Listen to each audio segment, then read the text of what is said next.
Good morning, ladies and gentlemen. All of you, a warm welcome. I hope you had a nice evening with the reception.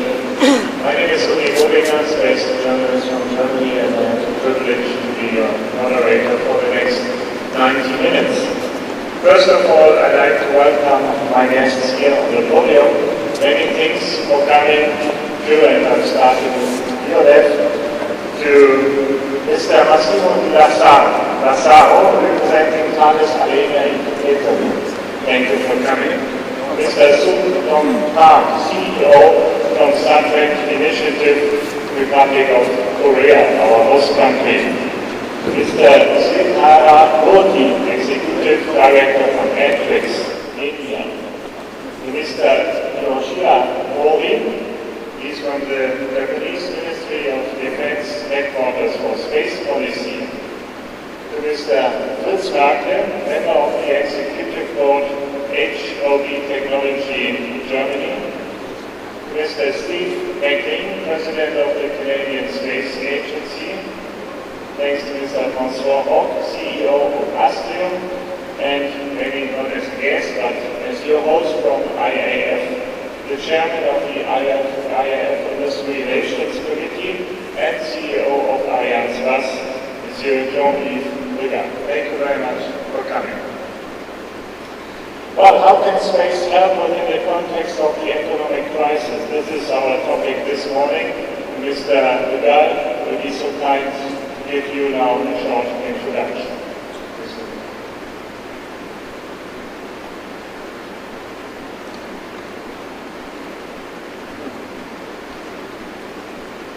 Thank you, Mr. Bollinger. So, ladies and gentlemen, I am very delighted to welcome you to this panel organized by the IAF Industrial Committee, dedicated to the following issue: space can help within the context of economic crisis. It is indeed useless to insist on the critical impact of the current crisis on the world and domestic economies. We saw quite recently the initiatives undertaken by the world leaders to try and suppress it and to find a new model for global growth. The new round of G20 meetings is aiming at tackling that issue in the coming months, particularly with a summit to be held next year in Korea.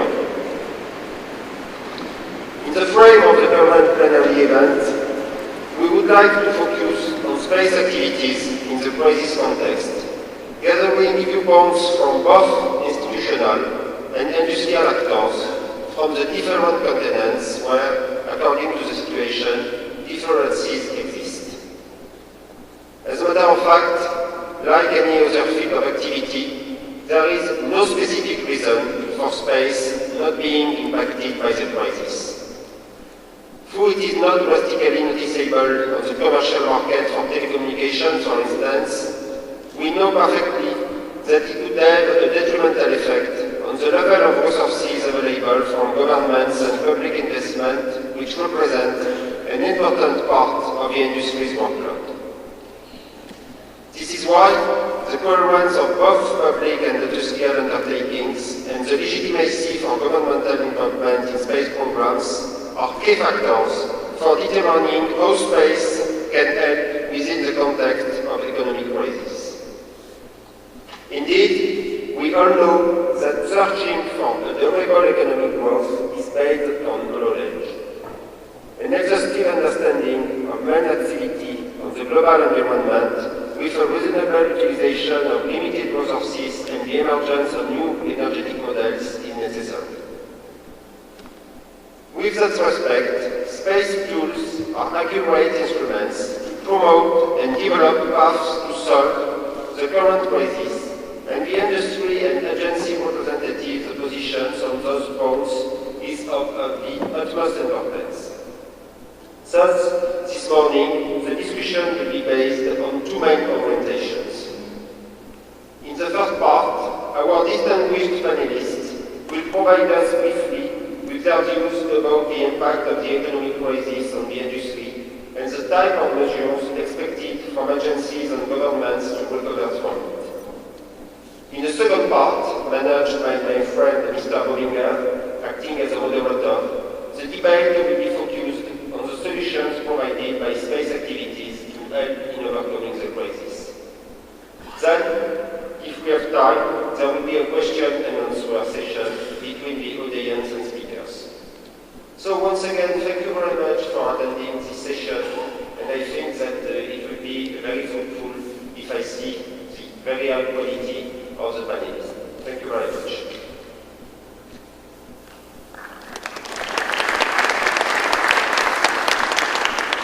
Thank you very much, Mr. Daejeon. Ladies and gentlemen, as you heard, we would like to start the first round with short key statements from our guests so that we learn something about in which way they face the challenges in these economically difficult times and how they find new ideas. We've scheduled only 4 to 5 minutes per person, maximum 5. So for this reason, I brought me this little bell, you know it maybe from yesterday. So my job again will be to remind you, honorable gentlemen, if you are running out of time, because we try to save some time to let maybe join into our discussion. So to get you familiar with the sound again, that's it. And we would like to start our round of keynote messages with Mr. François von Astre. As you like, from the place of fellowship. So, ladies and gentlemen, good morning. First, let me congratulate IAF for organizing this conference, always very well attended. Well, my contribution to the subject of how can space can help within the context of the economic crisis will be, I would say, around 2 key observations. The first observation is that, in fact, space has proven to be quite crisis resistant. Space has not been so much affected by economic crisis. If we look at figures, for instance, within our company, Daejeon, we have still increased our workforce by 9% in 2008, and we expect to increase it still by 4% in 2009. I think the reason why space has not been so much affected by economic crisis is twofold. First, because the space activity worldwide has a limited exposure to commercial markets, is globally a government-funded activity. And the second reason is that it's a long cycle activity. That is to say that programs that are ongoing have been decided years ago.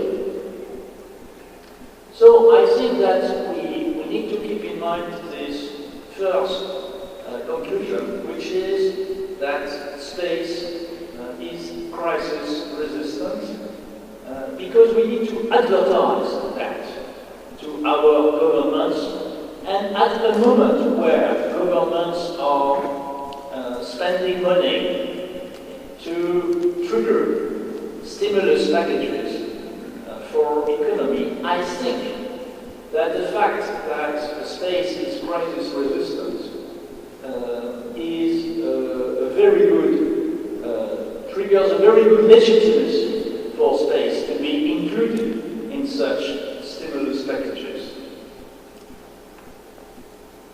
So this is my first observation.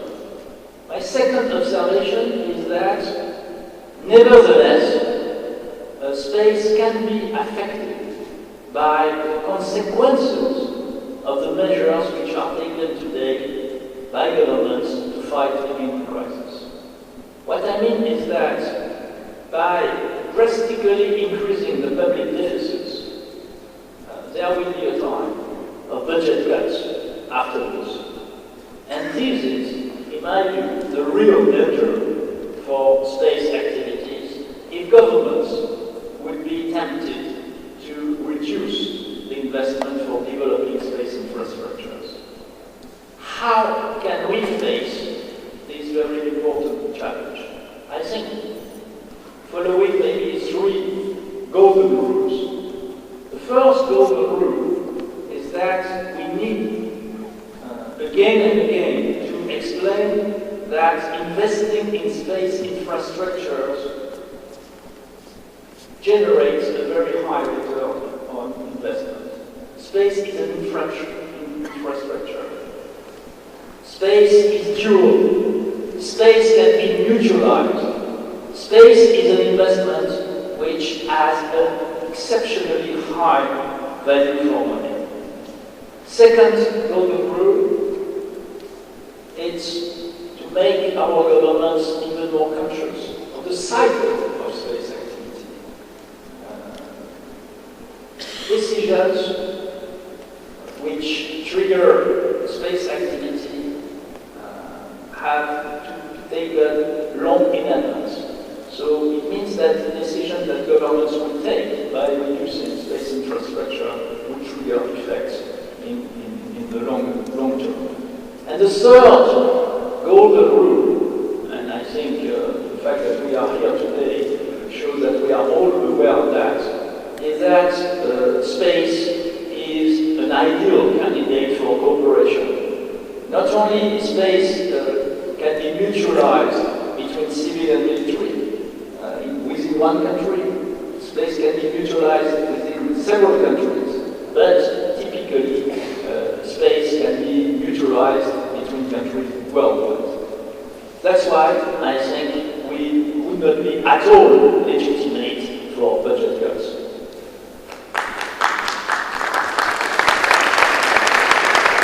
Thank you very much, Ms. York. Now we come to the side of the agency, MacLean. Yeah, thank you very much for inviting me here this morning. I'll do this from, I think this will make it interesting, I'll do this from a different perspective since I'm on the government side of the house. Canada is in a slightly different position than many other countries simply because our banking regulations are, I will say, different.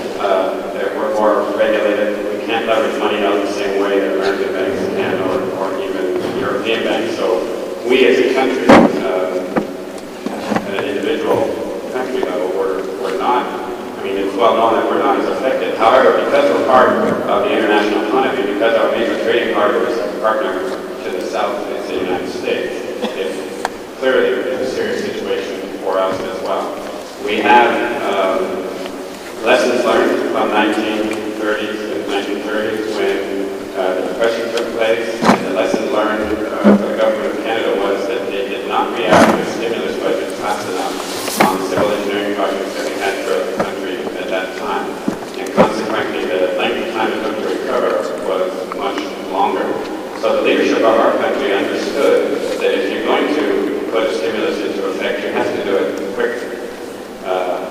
And at the end of the day, Canada has provided a stimulus worth about $56 billion to infrastructure work within our country.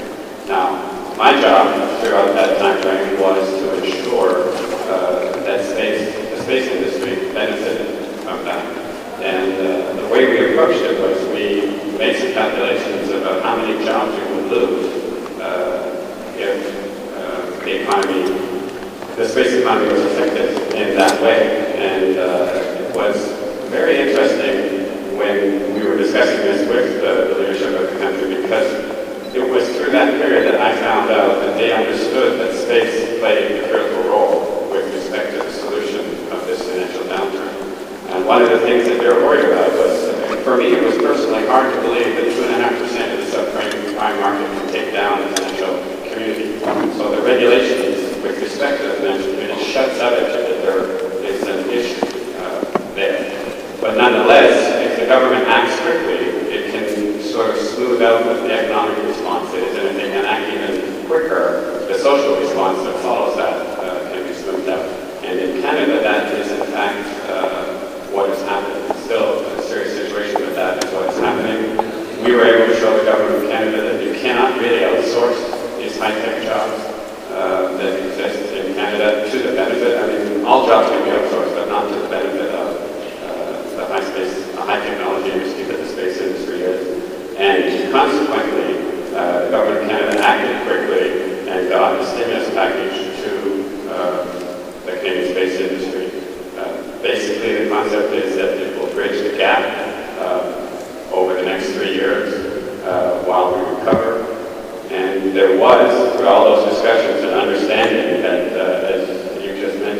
the difficult time is when you're faced with the deficit 3 years from now, that all governments will undergo serious budget cuts. And so the idea now is to try to ensure that from a space point of view, the space industry's budget is not cut in that time frame. So there's a lot of discussion and a great deal of goodwill to try to make it work. And I really do believe that in Canada, our leadership understands that the space industry is part of the solution and in no way was part of the problem. Thank you very much, Mr. Murthi. I pass the floor to Mr. Bander from OHB Technology. Please make sure that the microphone is near to you.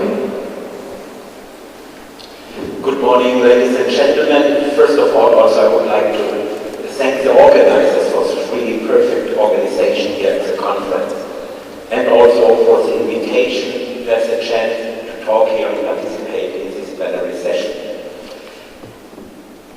We talk about impact on the crisis on space, and if I would look to our day-to-day business at our company OHB in Bremen, we are in Europe the third largest space company, I would say, where is the crisis? Because we have a backlog which is as high as never before. We look for people and have difficulties to find skilled employees. On the other hand, if we look to the future, there is a severe risk that this crisis may impact us in the near and medium-term future. Mr. Oak already mentioned we depend largely on taxpayers' money because our main customers are usually institutional, governments, or governmental or international organizations. The commercial market, at least also in our company, is relatively limited. And one day the huge debts which this crisis generated may have to be paid back. And our risk, and we see it, and I look in particular also at the moment in Germany, we had elections, so our risk is that one may save money on the space side in order to compensate for the huge expenses to support automobile industry and other, let me say, more classical business and industries.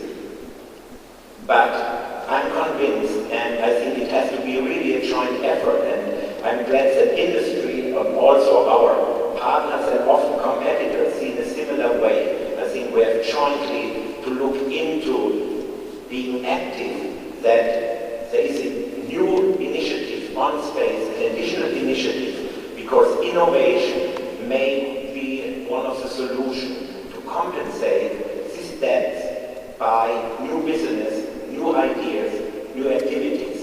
And in Germany at the moment, there is a huge innovation initiative running on robotics, and this robotics initiative has a potential here also in space for space exploration, for missions to Moon and Mars.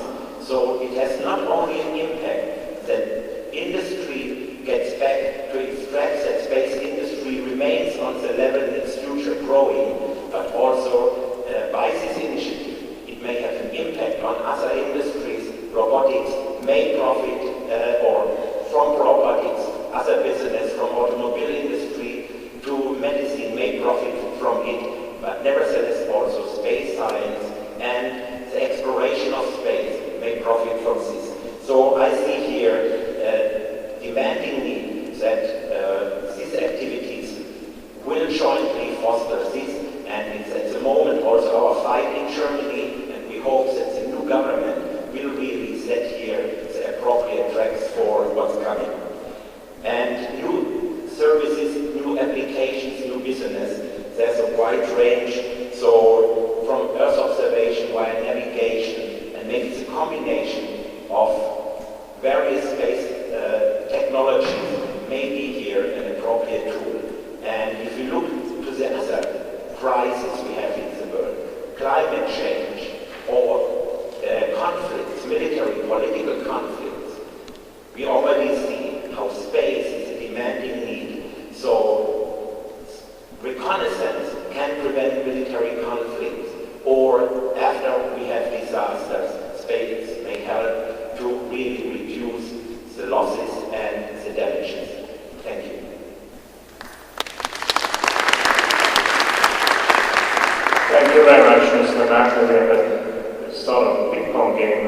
partners, we turn back to the government side, to Mr. Mori, who's in the Ministry of Defense and responsible for space policy.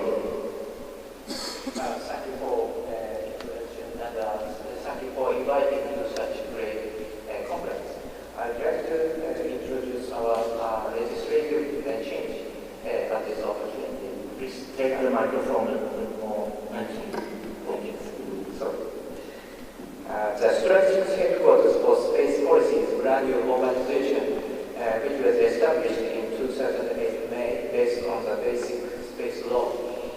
In view of the situation in which the role of the utilization and the R&D of space has been expanding globally, the basic space law was enacted in May 2008 to cope with challenges to Japan's space policy, such as lack of competitiveness,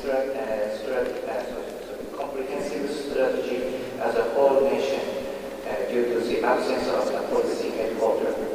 The basic plan was decided as the first national comprehensive strategy by the strategic headquarters for space policy, chaired by the Prime Minister.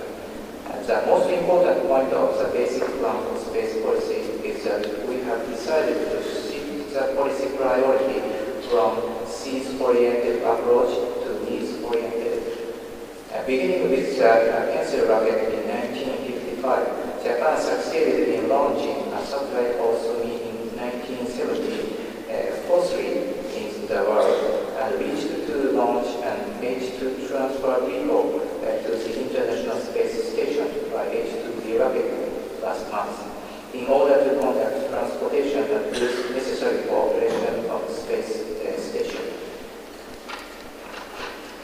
With regard to the satellites, Japan has reached to achieve the high-speed internet service with the winds and the real map making by the binocular vision in the same orbit with the 2.5-meter resolution of AOS. The basic plan declares that Japan will give the priority on utilizing our technology for the safety and security of our society and for the more effective international cooperation. I believe that our promotion of space utilization contributes to escape from the current international economic recession and to correspondence to the global warming issue greatly. The communication satellites, GPS, and the Earth observing satellites have enhanced their own values as an infrastructure that supports our life on the ground. It is expected that the various businesses will be created by the Earth observing satellites and GPS in the future. I believe that the construction of the space infrastructure and the promotion of its utilization will be one of the most effective methods of the space field contribution to the world economy and the society. This is the end of my message. Please refer to the outline pamphlet of the basic plan, which is uploaded to the site of the strategic headquarters for space policy. Thank you. Thank you so much. We now go back to the industry side and to Mr. Murthi, please. Good morning. In India, after the slump of stock markets, recovery process is on. The market capital is bouncing back. As to the general impact, there had been a reduction in the investments as well as there was a conservative approach in the industry. Coming to the space industry, globally we are seeing there is not much of impact. If at all, one fears delayed impact due to this economic crisis. In India, we are witnessing a different scene with respect to the space aspects. Mainly the investments come from the government. As the space activities are strongly oriented to societal services, there is a very strong support for investments into space. We have been witnessing a growth rate of 20% investment. Now, nearly 50 billion rupees are budgeted as yearly investment into space activities. Naturally, this is providing a good support for industries to carry out the space activities.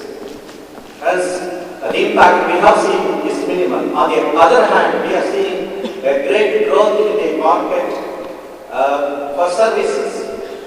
There is growth for video business. We are witnessing a growth rate of 20%, and there is demand for capacity, bandwidth. In the information markets also, we are witnessing growth thanks to the many technology advances and strong support from the government for infrastructure services. So how we are responding to this economic crisis on a global basis in India? We are trying to strengthen the infrastructure.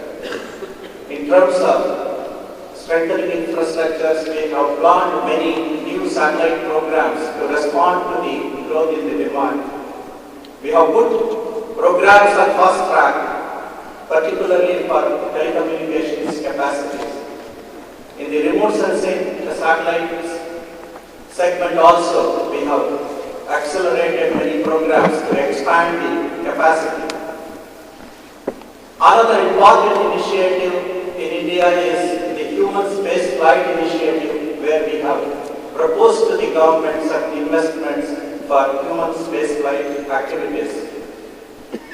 There is also considerable stress on international cooperation. So there are several measures by which we are trying to respond so that the demand doesn't come down and the investments don't come down in the space activities. On the business side, of course, we are also trying to see how we can take advantage of this situation. Through global alliances, we have forged strong relationships with other industries, particularly for providing services. We have alliance in the infrastructure side with big companies like Austria. We also feel that there is no need for very heavy investment-oriented missions. The technologies have matured, so we can have low-cost missions. For example, we can provide high-end services even with modest investments. High-resolution Earth observation satellites don't require today $1 billion of investment. We can do with a modest investment.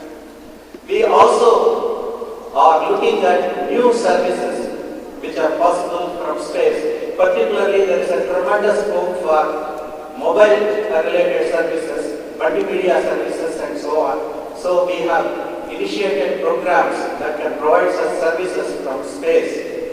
This is resulting into transnational collaborations for the ground segments. For example, we have attracted investments from US, Europe, and so on for providing services, downstream services on ground. The hybrid satellite system for mobile multimedia is a very important initiative from India, where the space investment itself is modest, but the overall business potential is very high. We are also increasing the outsourcing from industry, so we are providing necessary incentives to industry through long-term commitments to industry. There is also probably need for fine-tuning regulatory environment, particularly on the tax issues, market taxes, and so on. I am sure such measures will go a long way to face the crisis and to strengthen the markets in the space business. So in conclusion, I would like to say that the economic crisis is also a good opportunity for space industry to expand, to provide cost-effective service, and particularly look for new investments where the conservatism has reduced, and today the finances are available for new ventures in the field of space. Thank you. Thank you very much, Mr. Murthi. I pass the floor to the delegate from our host country, the CEO from Subtech Initiative. Thank you. Good morning. One widely accepted measure of the economic situation in the space industry, the aggregated economic values of several different figures, such as private sector revenues derived from commercial space activities, revenues from private sector institutions or services, and government spendings. Since reliable data to examine the impact and space activities due to present economic crisis is not available, it is too early to say how much impact has occurred. Established countries like the United States and the European countries are known they have a very strong and continuous support from the long-term commitment of the government. And the rest of the economic crisis will not dramatically change their plan or investment.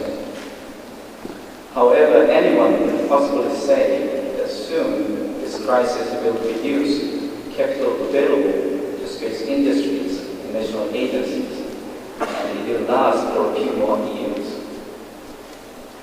I do not have an insight in what measures are already undertaken in different countries, but telling you the situation in Korea, the effectiveness such as return on investment will become a major factor or measure in space projects, and government put more importance in development of core technologies and human resources. Another aspect which government concerns is industrialization of space technology. It is foreseen that global industry will be strengthened in coming years. Currently, Korean government is working on detailed action plan for 2010 to 2016. It is not coincident with such an economic crisis. However, it is also true that we think about the effectiveness as such a measure. Thank you. Last but not least, I pass the floor to Mr. Hidasao, Tanzania. Good morning to everybody. When I read the title of this roundtable, my idea was that we could have reversed words, how space can be held in the present situation. I do believe that both statements are valid, because as has been already told by other colleagues, every euro dollars invested in space generates return. I will try to give the vision from the perspective of Thales Alenia Space, that is one of the two big prime contractors in Europe and one of the biggest in the world. It is true that we have not been affected so much by the present crisis. We have many programs running, and the reason has been already told you, because the long lead time of our programs that requires years to be completed, and so if there will be any effect, it will be a little bit later on. Of course, our company, even though we have a well-balanced portfolio between institutional and commercial, I believe that probably we have a larger share of commercial activity in commercial telecom. We have not seen any dramatic effect of the crisis. There are some delays. We had some trouble, for instance, in Globalstar, but now everything is started into the support of the great export. So how we feel in front of this crisis? We like to be always very prudent. Anyhow, we don't see any major effect in 2009. We are maintaining or exceeding the results of the last year. And we saw, especially in the institutional market, that it could reactivity. And we have been, I should say, in Europe quite lucky that the 2008 Ministerial Conference has authorized many important programs. The most important GMS. We are expecting the start of other important programs like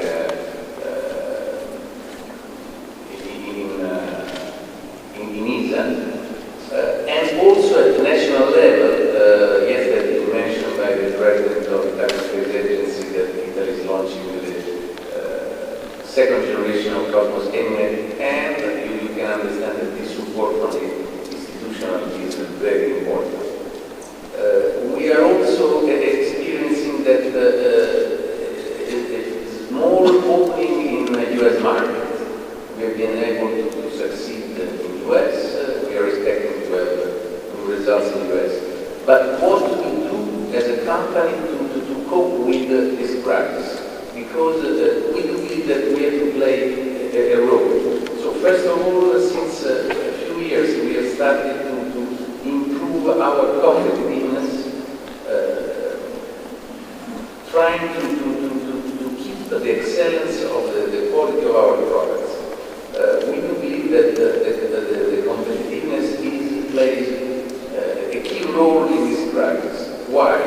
Because I do believe, and this has been already mentioned by Mr. Murthi, that one of the challenges that the industry must accept is to be more efficient. That means deliver top quality products with a lower cost, but in a sound industrial environment. I believe that even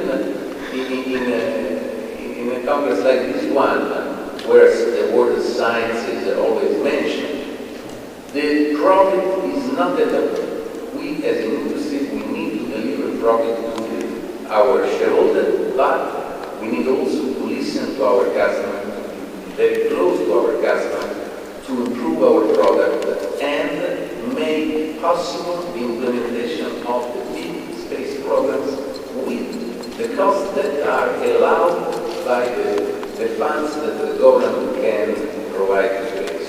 So I believe that the role of the industry is to be more efficient, to be able to do with less money, with the right profit, what is required from the market. Yesterday I heard from Mr.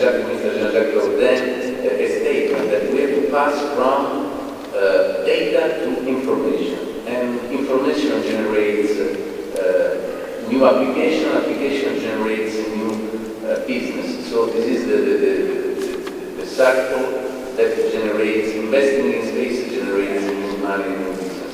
I don't want to go in detail, but everybody is well aware that there are many types of many programs like MacLean, GMS, that will generate a lot of new applications, especially when GMS will be fully deployed and integrated with other in situ components, and in addition integrated with all the national assets. I do believe that one of the risks is that the national assets where the government investment are not integrated in a larger system with the GMS constellation. Climate change has been mentioned yesterday. I believe that the economical impact of all the natural disasters that we are suffering is so large that there is no doubt that investing in space to prevent or to monitor, to react to disaster will provide a large benefit. And last, the security. I think that the last decade, the security is one of the main issues. So I think that investing in space, it will bring a large return because we need security. And this is also an area where we can have a very good support between the cooperation between the civil institution and military institution. Of course, we need something from the government. We need a coherent space plan. We need support from government for bilateral agreement, because I believe that we cannot develop everything in every country. We have globally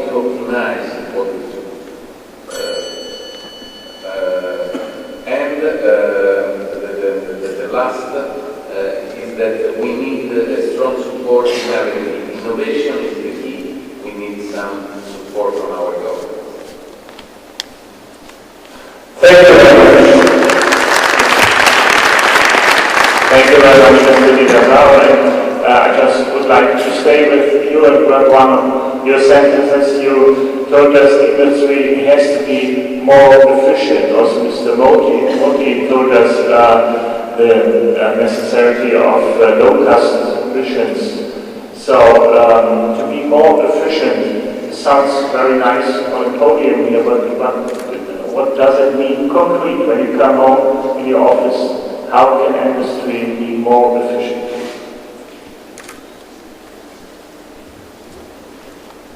Mr. Sridhara, if you would like.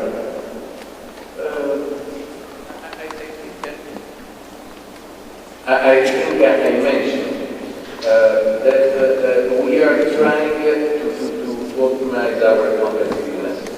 That means produce the same good product with less money. This means good process, even though yesterday I heard somebody saying that the process is not the key. Having good process, invest internally in research and development.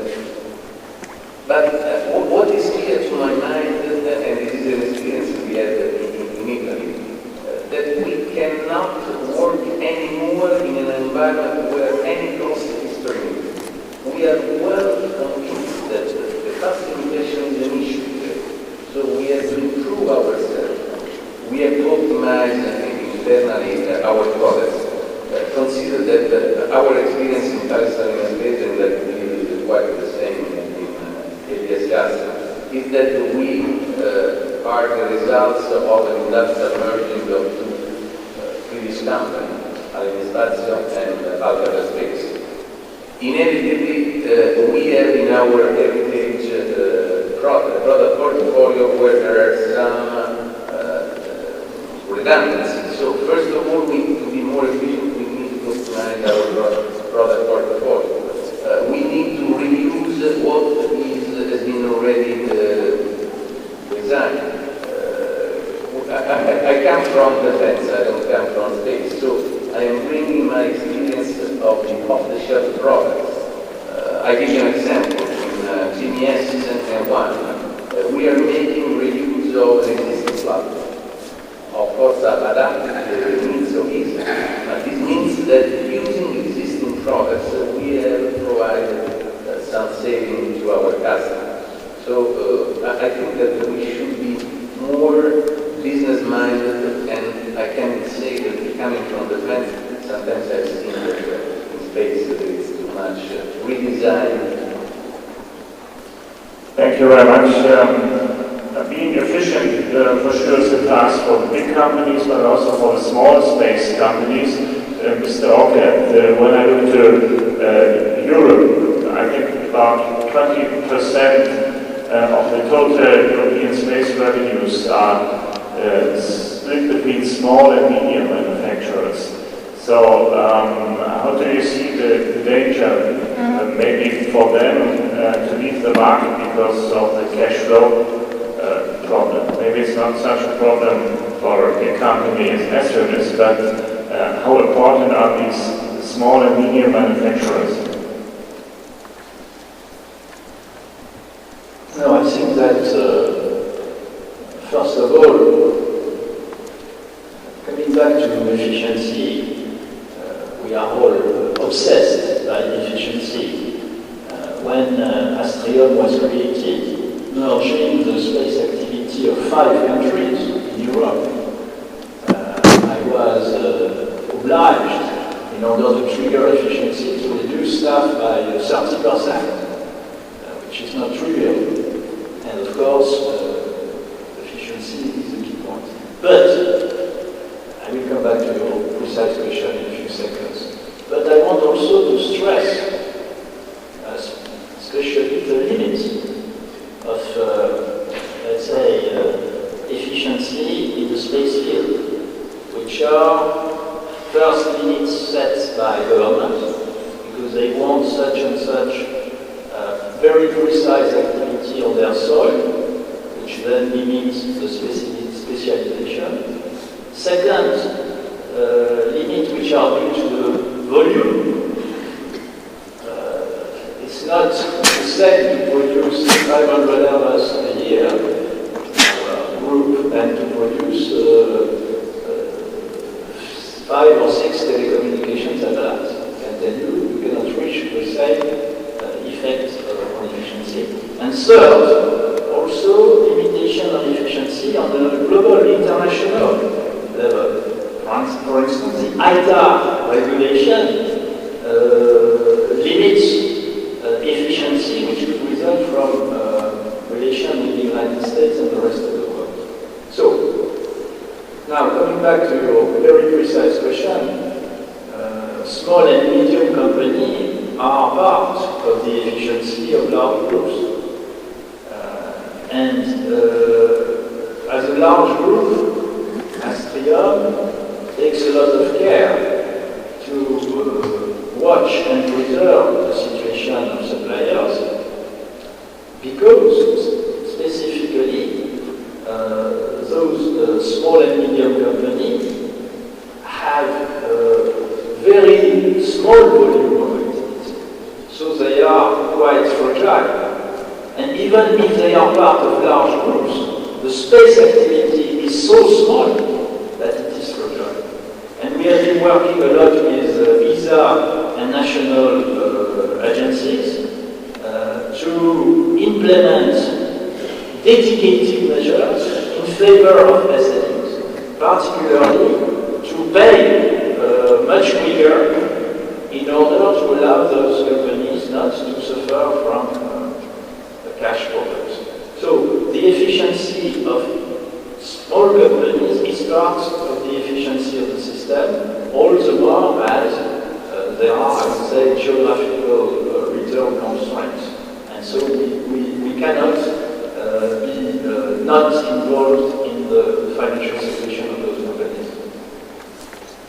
Thank you. Let's have a look at the agency side, Mr. MacLean, and then Mr. MacLean. Yeah, I would just like to make a comment on efficiency. One of the metrics that we have with the stimulus money that we're providing to the space industry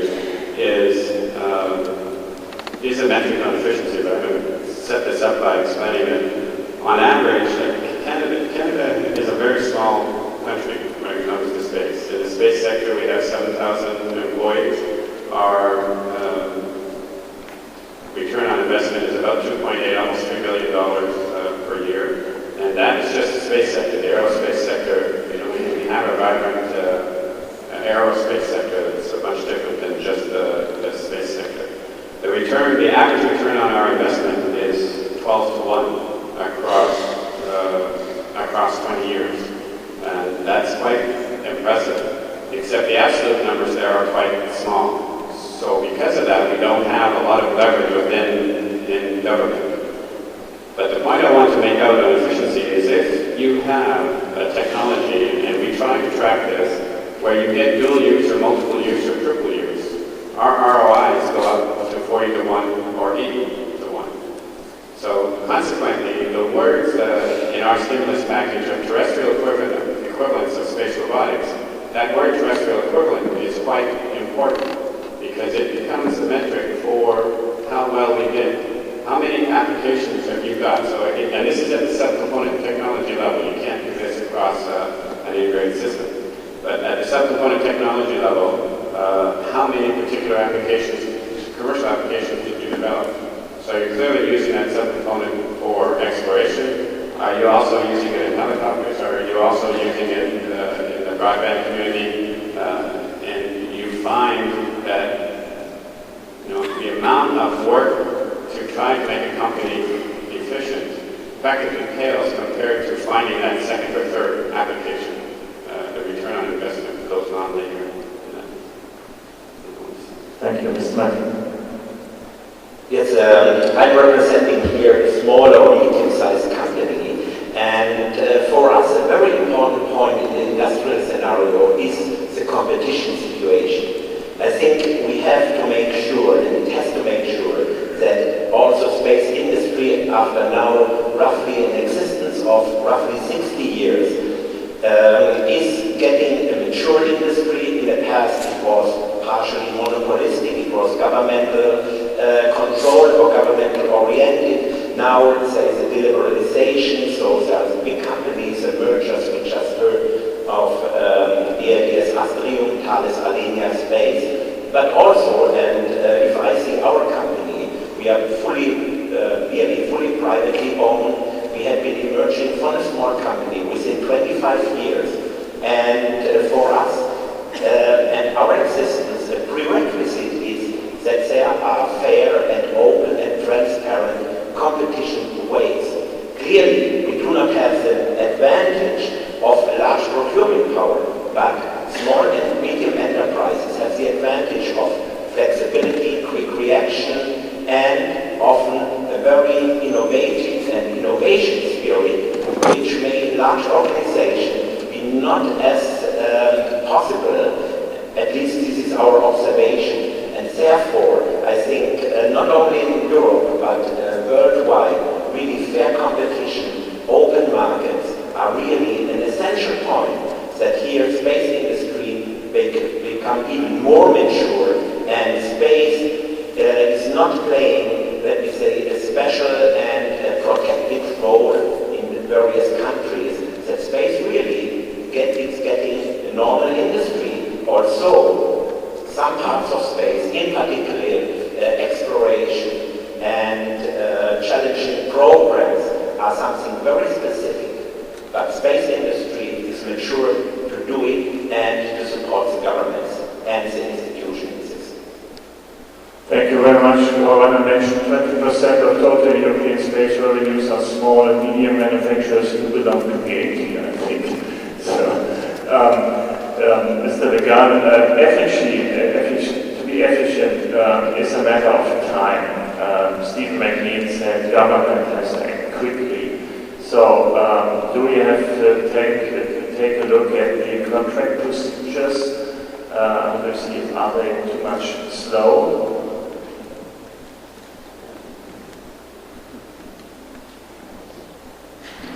I think that we must be very, very careful when we speak about efficiency in space, because we spoke about a lot of topics, but there is a point on which I would like to speak. It's technology and reliability.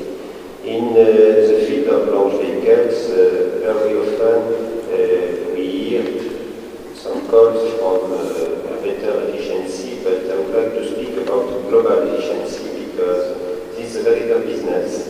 And sometimes when you want to decrease the cost, you may also decrease the quality with, after that, very bad consequences on the global business.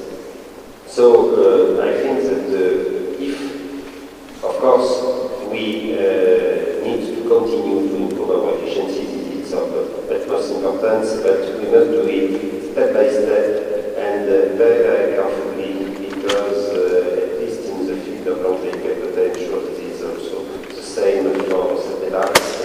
Very often when you take decisions which may lead to saving failures, after this the cost is very, very high.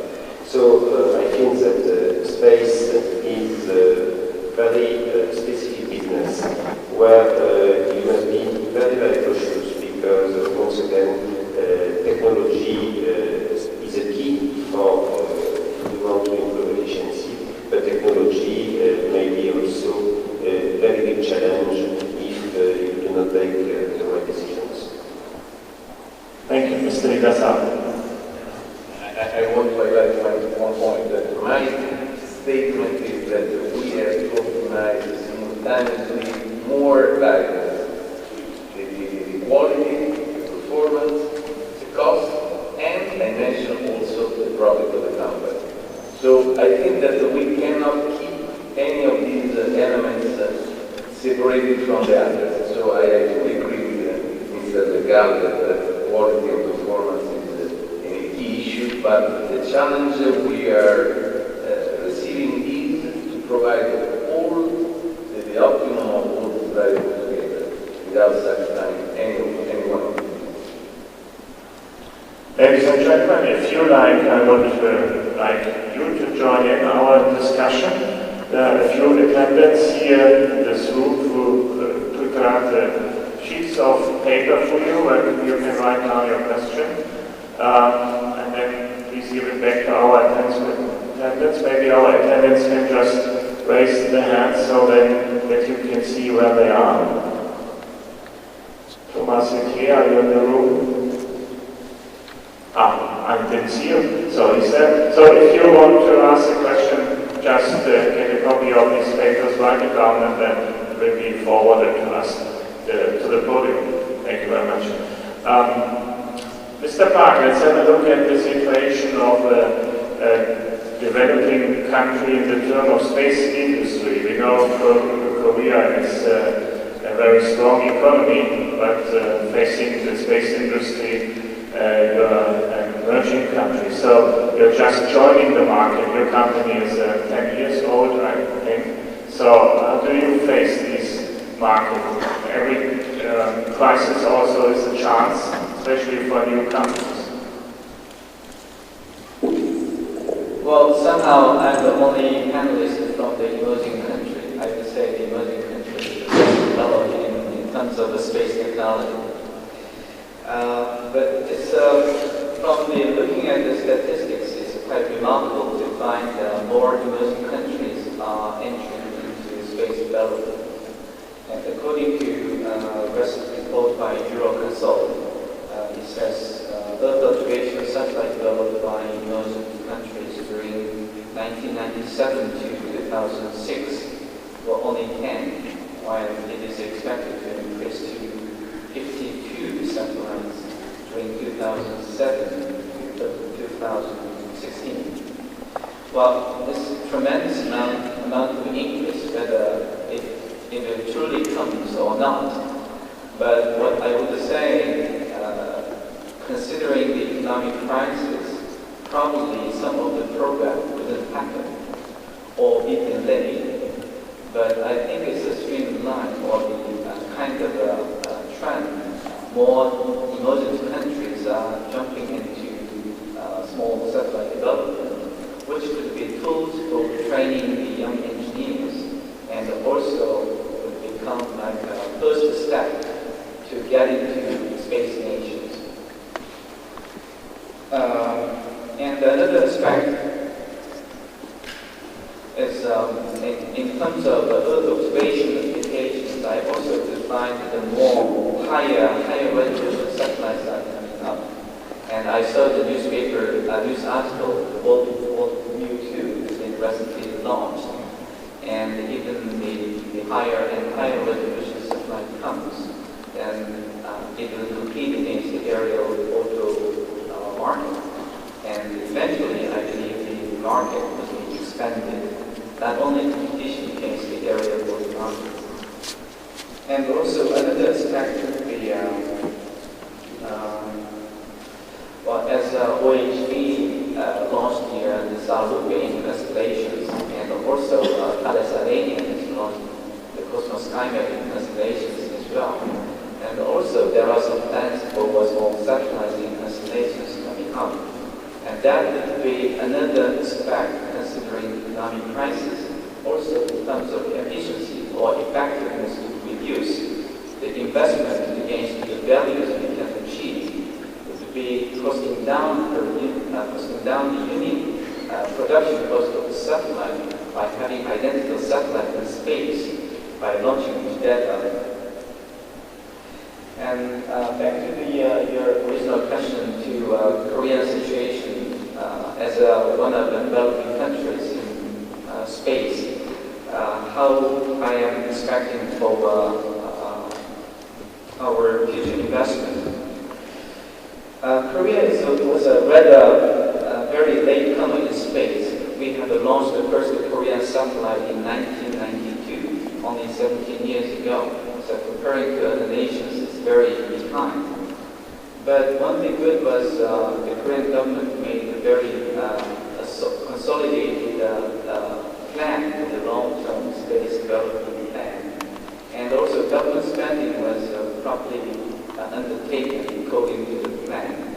So that was the main reason why we could be achieved to this amount of technology development. But I would say, as not only for the economic crisis, but we are also considering, we are also looking back our pros and cons and the lessons we have learned, mistakes we have made. So the effectiveness on our investment into space becomes a major measure for the investment into space.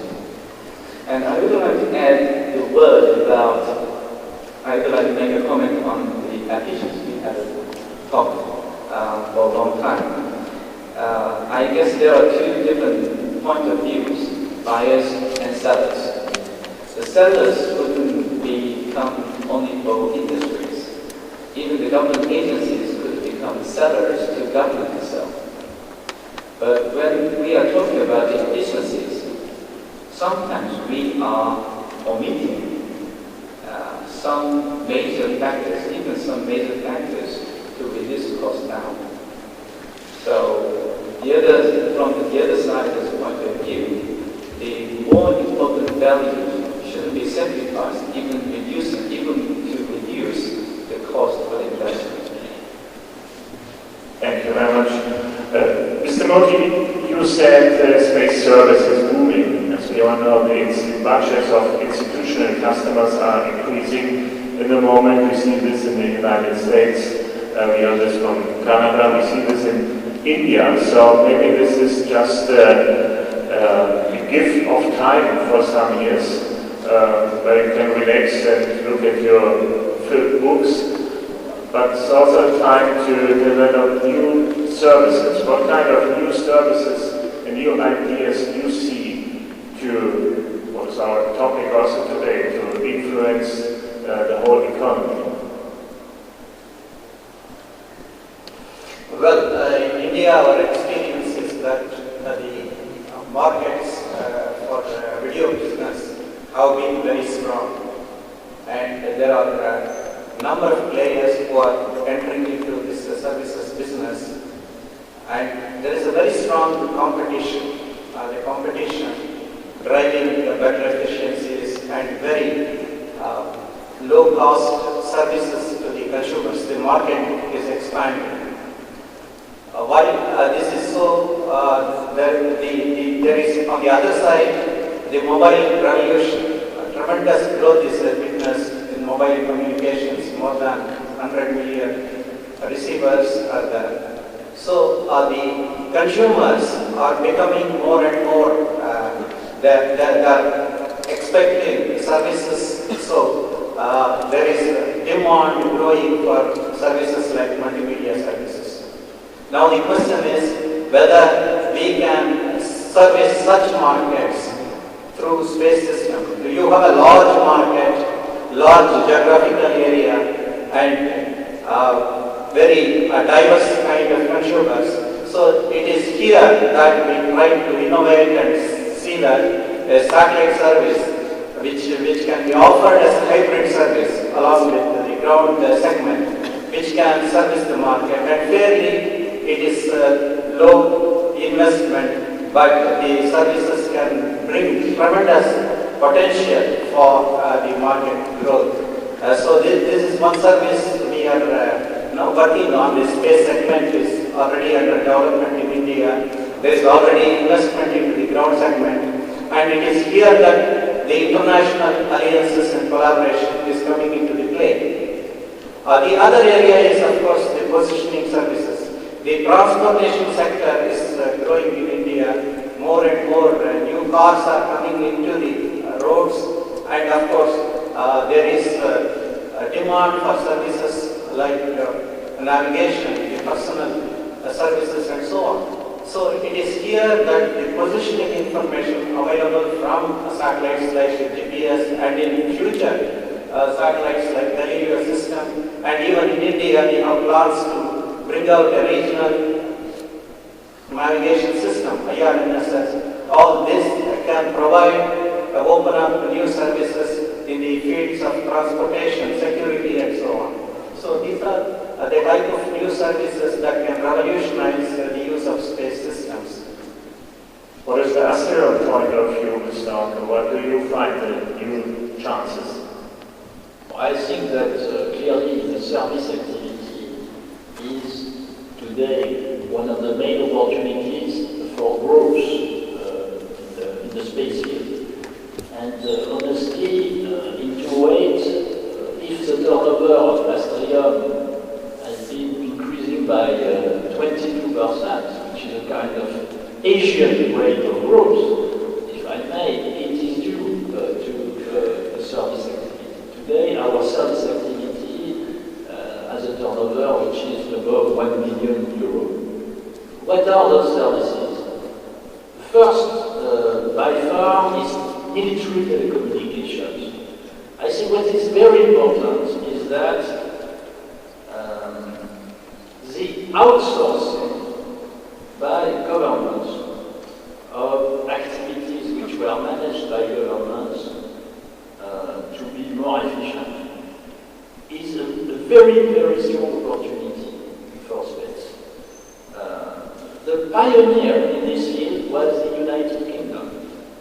They decided 6 years ago no longer to own and operate military telecommunication satellites, but to buy this service from a private operator, which is a subsidiary of Astrium Maritime. And the beauty of this is that they pay only what they use, which means that what they don't use, we sell it to other governments. So it's a kind of mutualization. The German military came almost the same way, to a lesser extent, because they still operate, even if they don't own, with the SATCOM Infinity program. And the French will probably go this way. So more generally speaking, I think that governments will be tempted to go on outsourcing to, in the frame of budget cuts which are made. Second type of services, which were very well mentioned by Mr. Murthi, are Earth observation services. By the way, India is an example on what space can bring to population, because to serve a large population, the space infrastructure is the most cost effective. So we are developing the services both in terms of optical technology and radar technology, spot image, infotera. Today, we are, not only we are owning a fleet of 6 telecommunication satellites, but we are also owning a fleet of Earth observation satellites, and we are investing in 2 additional satellites of the Spot family, Spot 6 and 7, with our own money in order to develop this service business. Thank you, Mr. Mori. How do you promote utilization of space? Do you think outsourcing of government activities is a way for Japan also? Yes, in our case, we are now shifting the policy priority from the research and development to the utilization. So we used to do all of the efforts by the government, but we realize that we need to promote space industry more. And I really like to emphasize the importance of the utilization strategy. It's true that the market of the satellite or the launching service is not so big, but the utilization market can be very big, and it will make a very big impact on our daily life. For example, the GPS services, we have already used car navigation. It has already spread globally, but furthermore new businesses are appearing, such as personal navigation system with a cell phone GPS function, or the personal report system as emergency. So it's very key. It's must be the key to promote space industry. Thank you, and thank all of you for your questions. I got some of them here.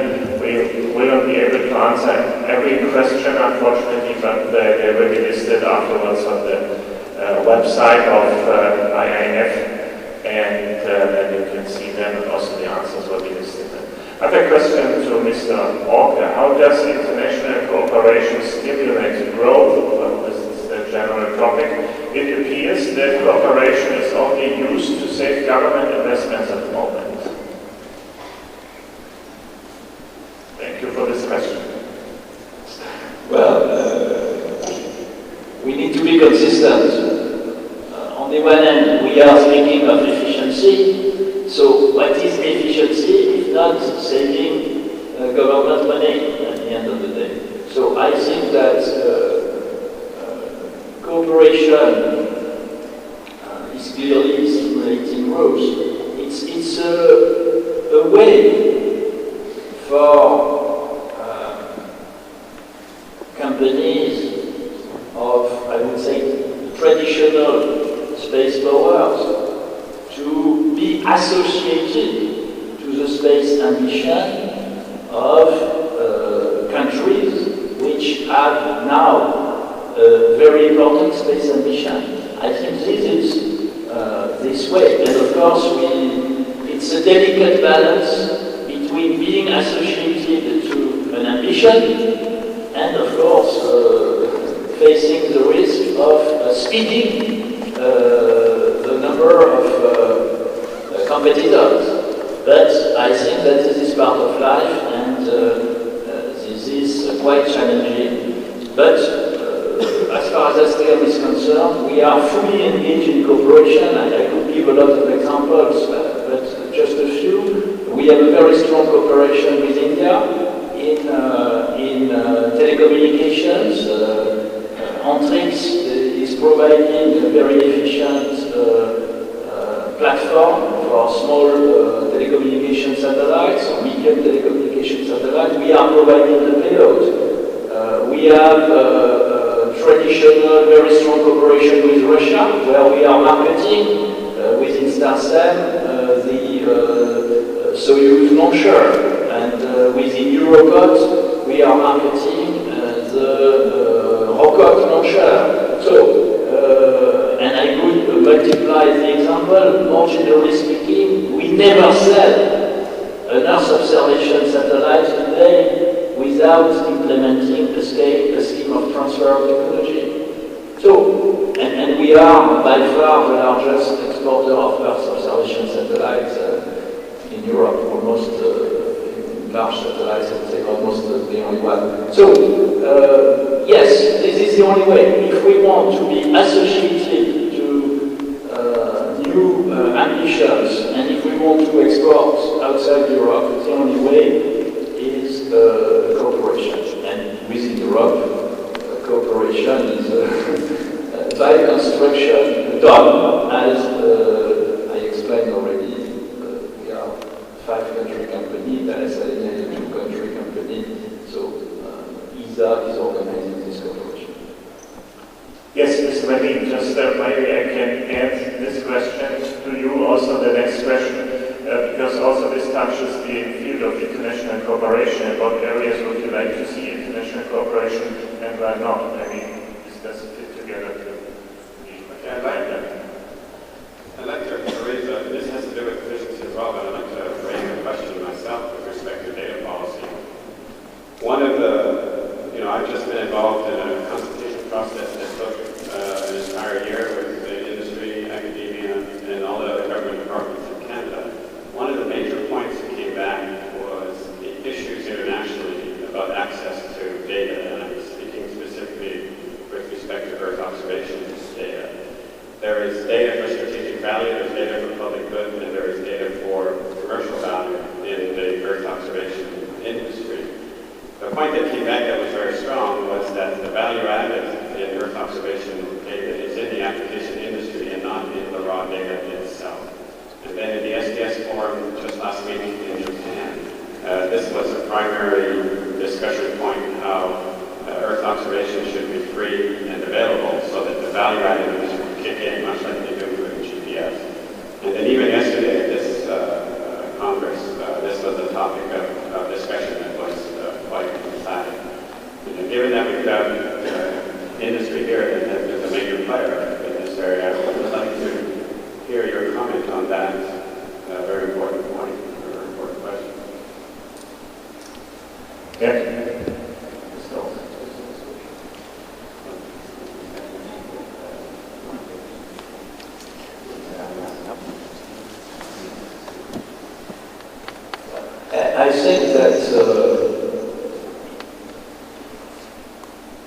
it's clear that the added value is on the packaging of various sources of images.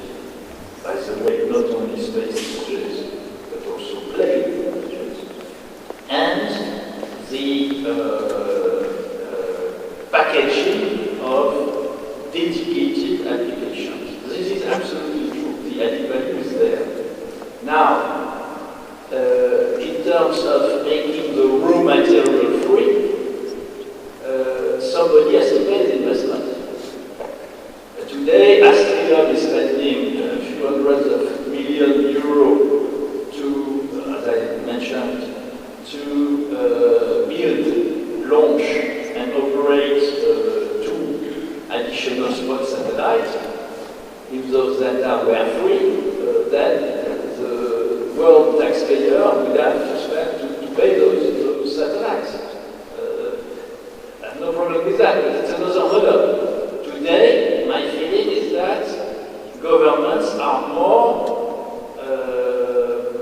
pushing the burden to industry. If they are pushing the burden to industry, industry has to get the money back on the investment. And if some governments would act one way and others another way, this would, by the way, would trigger unfair competition. So these two would have to be solved. I have a question from young graduates. There are many here in this focus to industrial representatives. Maybe I can pass this to Mr. MacLean. In many parts of the developed world, with established space programs, there's an expectation that many senior staffers will retire. How's the industry working to provide openings for fresh graduates and encourage more to prepare for a career in aerospace? Maybe I understand this is an invitation to retire. Mr. Malcolm, maybe you can give us a short idea, because we are running a bit out of time, how OHD is handling this.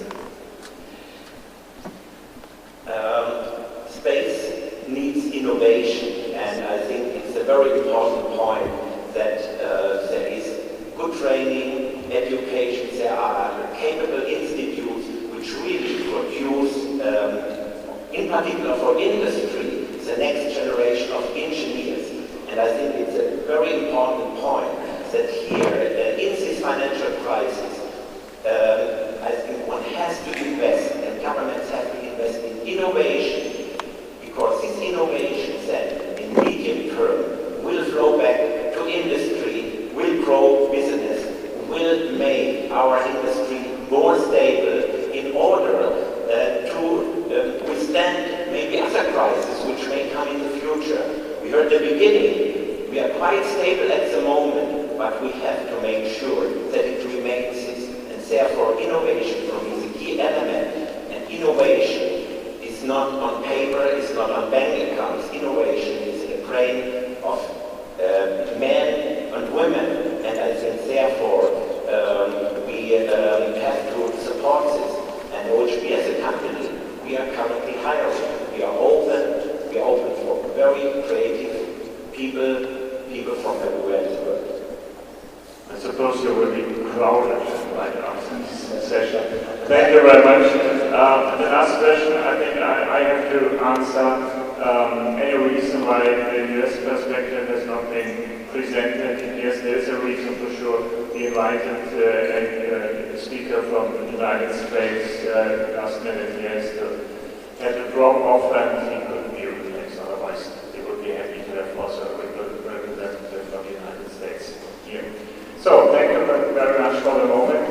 Gentlemen on the podium, for the concluding statement, I now pass the floor to Mr. Sridhara. Okay, so thank you. First of all, I would like to thank on behalf of the IAF all the panelists for the extensive and diversified opinions which have been expressed upon today's subject. It is, in my opinion, particularly interesting to see how, facing the same economic crisis on a global scale within integrated economies, nuances exist on the way to handle it. Obviously, the crisis is not the same everywhere, and we can notice it currently while looking at current growth indicators and relevant prospects in Europe, in Canada, as compared, for instance, to other Asia countries. But what is for me probably the most noticeable is that the future of space activities in the current context of the crisis is also determined by the role devoted to them in domestic strategies for development and growth. And from this point of view, what has been said on the development of services on a global scale is, in my opinion, very important, and this is probably will define the frame of space activity in the coming years. With that respect, our panelists provided us today with very interesting statements to reflect upon while debating with our decision makers. Again, I am very grateful to you for giving us these unending perspectives of how industry and government involvement can be harmonized for a shared benefit, what is, in my opinion, the most important. Once again, thank you very much.